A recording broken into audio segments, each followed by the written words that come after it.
If you have pain here, a likely cause is due to a tendon from the tibialis posterior muscle.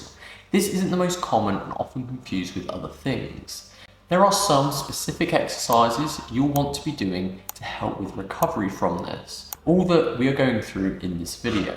Tendons need loading to help them recover, but this is managed loading, and we will explain why this is so important, because get it wrong and it can end up making things worse. For that loading to occur is where the rehab comes in, and to know which exercise to do, we need to look at what actions the muscle is responsible for, which is plantar flexion, so pointing your toes down, and inversion, so bringing your toes towards the midline of the body.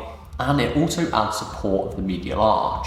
That medial arch support is what a lot of people miss when suggesting exercises, so we've been sure to include one for that. But it's not as simple as just doing the exercises, because as we mentioned, you need managed loading, otherwise you risk making things worse. So that means how many reps and sets you're doing and what weight you're using. You need that at a level which isn't going to make symptoms any worse. So you need to track what you're doing and adjust depending on your response. And it's not just looking at these exercises, but your general day-to-day activities as well. So with that in mind, build these exercises up gradually and check your response. Starting with exercise 1, which is a calf raise, and there's different ways you can progress this, and also other options to do this, which we'll go through shortly.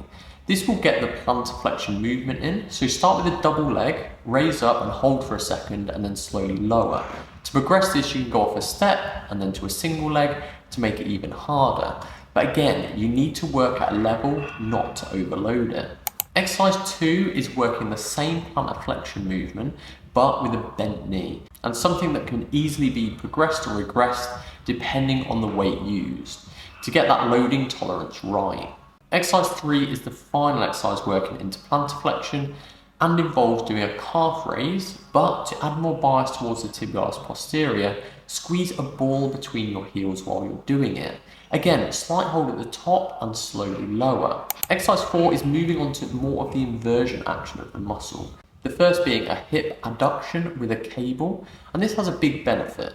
But to get this to work, you have to have the cuff around the toes as you're pulling it in. This will work the area more as an isometric, but the big benefit is that it's also working on strength around the hip. The other benefit of using a cable is being able to fully control the loading by changing the weight up and down. Exercise 5 is similar, but working the tendon more directly, and that's doing ankle inversion through range. So use a cable and the cuff for this again, but this time sit on the floor with your leg straight out. And an important point with this exercise is to try and get all the movement with the foot rather than from the hip. So the knee should be still while doing this, and all the movement should be at the ankle. You always see this being recommended with bands, but that has a big problem. As we've mentioned a few times, load management is important. And with a band, hold it in a different place from before and the load changes. So it can be a really hard one to be consistent with and track. Whereas with a cable, you know the amount being used and you can be consistent with it and adjust accordingly depending on your response. Exercise 6 is a short foot exercise. This is one that commonly gets missed and is for the medial arch support and works a lot of the intrinsic foot muscles at the same time. And you can progress this easily. First start off seated, and it's curling the foot up like trying to increase the arch. You can progress this by standing, then on a single leg holding onto something, and then a single leg balancing. But these exercises aren't the whole story. There's also other areas you don't want to be missing. It's also important to be training muscles further up the chain, especially hip muscles, as they'll have a big effect on the position of the foot and how much it's working. A really good one to work on for the hips is exercise 7, which is a crab walk. Wrap a band around your feet and sidestep one way and then the other. This will get your hip abductors working nicely.